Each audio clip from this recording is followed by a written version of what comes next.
From coy revelations about the soundtrack to why Ariel's casting caused such an uproar, here's everything you need to know to dive into 2023's The Little Mermaid. There have been many incarnations of The Little Mermaid over the years, from the mature original story written by Hans Christian Andersen to Disney's more upbeat interpretation. So there are clearly many different directions the plot of the new film could go. However, judging by Lin-Manuel Miranda's involvement, it's safe to say that the newest version of The Little Mermaid will stick close to the original 1989 animated film. Plot details have yet to be revealed, but Miranda has given some interesting tidbits about the upcoming movie. In Variety's Awards Circuit podcast, the Tony Award winner indicated that the plot is largely focused on Ariel trading her voice for a pair of legs. He told the podcast, "We wrote some music for her time on land. She experiences a lot of firsts as someone with legs for the first time, so we got to lean into all of that musically." In terms of who will be starring in The Little Mermaid, the film struck gold. Ariel will be portrayed by Grammy winner Halle Bailey, who is part of the duo Chloe and Halle. Bailey has exploded in recent years for both her singing and her acting. In addition to her new role as Ariel, Vanity Fair announced she has also joined the big screen adaptation of the Broadway production of The Color Purple. In an interview with Variety, Bailey had this to say about playing Ariel: "I want the little girl in me and the little girls just like me who are watching to know that they're special, and that they should be a princess in every single way. There's no reason that they shouldn't be." So I'm just grateful that I've been able to take the essence of me and kind of mix the two. Bailey will not be the only notable actor in the film, however. Other cast members include Javier Bardem as King Triton, Melissa McCarthy as Ursula, Daveed Diggs as Sebastian, and Awkwafina as Scuttle. Like many highly anticipated films of the past few years, The Little Mermaid had some obstacles along the way. Casting began in 2019, with the film going into production the following year. Then, in 2020, Entertainment Weekly reported that The Little Mermaid was one of many films whose productions were suddenly halted due to the COVID-19 pandemic. Shang-Chi and The Legend of the Ten Rings, Nightmare Alley, and The Last Duel were also impacted by the pandemic. Luckily, all of these films have been released, and it looks as if The Little Mermaid will be the next to hit theaters. The film's release date is May 26, 2023.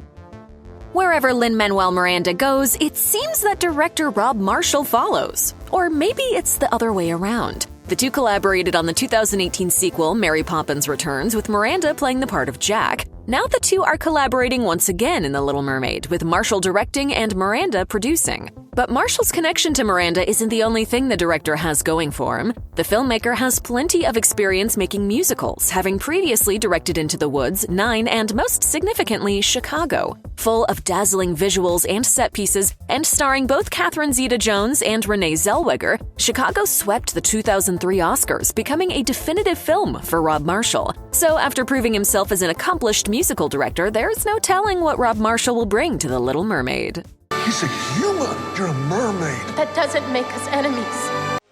Film adaptations of The Little Mermaid began with Disney's celebrated 1989 animated classic. But that's not the only Little Mermaid film out there. So if you're in a nostalgic kind of mood, you may want to peruse the rest of the catalog. In 2000, Disney released a sequel, The Little Mermaid 2: Return to the Sea. The animated film revolves around Ariel and Eric's daughter Melody, who comes to terms with her mermaid heritage. Other films in the Little Mermaid universe include The Little Mermaid: Ariel's Beginning, which is a prequel to the original film. And for those who don't know all the words to the songs, they can always watch The Little Mermaid Sing-Along. For those wanting a live-action version of the film, there's that too. Released in 2019, The Little Mermaid Live was a stage production filmed for ABC and later televised on the network. Stars Queen Latifah and John Stamos brought some prestige to the production, but not many were impressed. The Little Mermaid Live earned a dismal 36% critic score on Rotten Tomatoes. Still, if you're a die-hard fan of The Little Mermaid, then you'll be happy to know that all of these films are available to stream on Disney+. So here's the shocker. Even though The Little Mermaid takes place beneath the sea, the live-action remake wasn't filmed at the bottom of the ocean. Weird, right? Instead, production for the 2023 remake began in London in 2020. Principal photography took place at the famed Pinewood Studios in England, which is best known as the shooting location for many of the James Bond movies. But Pinewood wasn't the only location on Disney's radar. In 2021, The Little Mermaid moved its production to Sardinia, Italy, where they shot in the village of Santa Teresa di Gallura.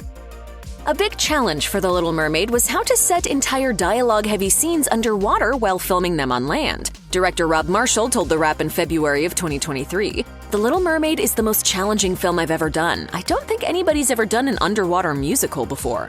Marshall went on to say, "We were using complicated, cutting-edge techniques to make this work. Every single moment had to be choreographed in advance so that we could have a flow to the whole piece. It's crazy the apparatuses we worked with, from wires to things called tuning forks to teeter-totters." That said, many of the actors still had to be in water for long stretches of time while filming their scenes. While speaking to Variety in early 2023, Halle Bailey estimated that she spent upwards of 13 hours a day in water in some cases. She went on to add, "I pushed myself as far as I've ever pushed myself in life. I feel like the message from Ariel was to know that you've always had it in you." Like most Disney movies, the animated Little Mermaid has several hit songs that have withstood the test of time. Take Ariel's Part of Your World, for instance. The song is an empowering classic that quickly became the signature tune of Jodie Benson, who voiced Ariel in the original film. Meanwhile, Poor Unfortunate Souls is a fun and villainous tune, Kiss the Girl is a romantic calypso, and Under the Sea ranks among the most famous Disney songs of all time. Under the Sea was the number for me. Needless to say, music is key to The Little Mermaid. Not long after the remake was announced, news broke that Alan Menken, the co-writer of the original soundtrack, would be returning. Menken was hired to assist Lin-Manuel Miranda in writing new songs and lyrics for the remake. It was also confirmed that many of the tracks from the animated film would return for the new film. In talking with Vanity Fair, Menken explained that even though popular tracks like Kiss the Girl and Poor Unfortunate Souls are revered, some of the lyrics will be changed to make the songs more accessible to modern sensibilities. While referring to Kiss the Girl, Menken told Vanity Fair, "People have gotten very sensitive about the idea that Prince Eric would in any way force himself on Ariel." He added that Ursula's song was likewise reworked to avoid bad messaging, even though Ursula is clearly manipulating her to give up her voice, as Menken noted to Vanity Fair. After Melissa McCarthy and Awkwafina were announced as cast members of The Little Mermaid, fans anxiously awaited an announcement of who would play Ariel.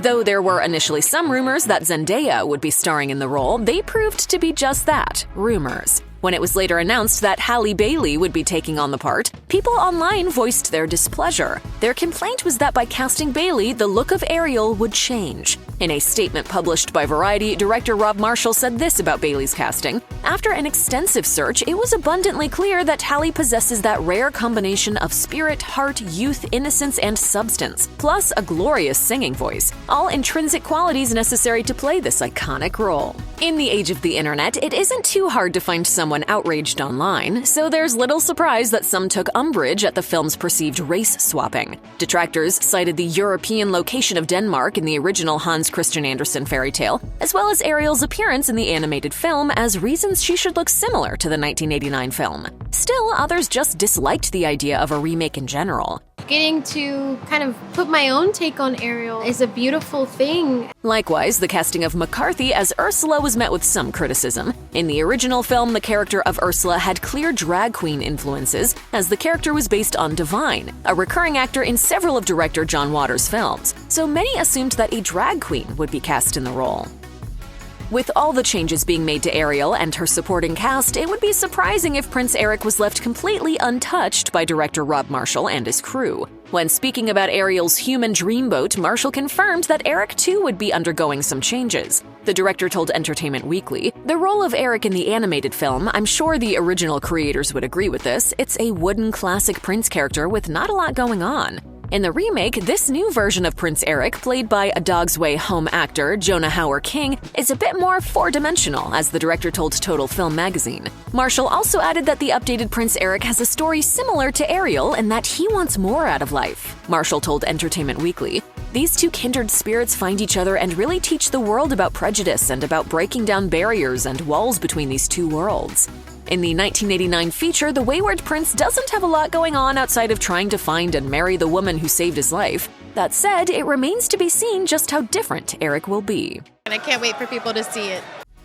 There have been many live-action remakes of iconic Disney titles in recent years. This could mean one of two things. Either the studio is out of ideas, or they're giving the audience more of what it wants. Still, with many of these live-action remakes finding success, there's always speculation about which animated classic should get the live-action treatment next. Currently, Disney has a few other musical features that are in various stages of development. The first of these is a Mark Webb-directed Snow White, from a screenplay by Academy Award nominee Greta Gerwig. Guy Ritchie is also reportedly working on a remake of the 1997 animated film Hercules, An updated version of The Hunchback of Notre Dame is also in development. Even Lilo and Stitch is getting the live-action treatment. In addition to remakes of beloved animated films, Disney is also working on producing sequels to many of their newly minted features. The studio plans to release a sequel to the 2019 version of Aladdin, a new Jungle Book, and a prequel called Mufasa: The Lion King. Needless to say, the iconic studio has clearly doubled down on the remake game.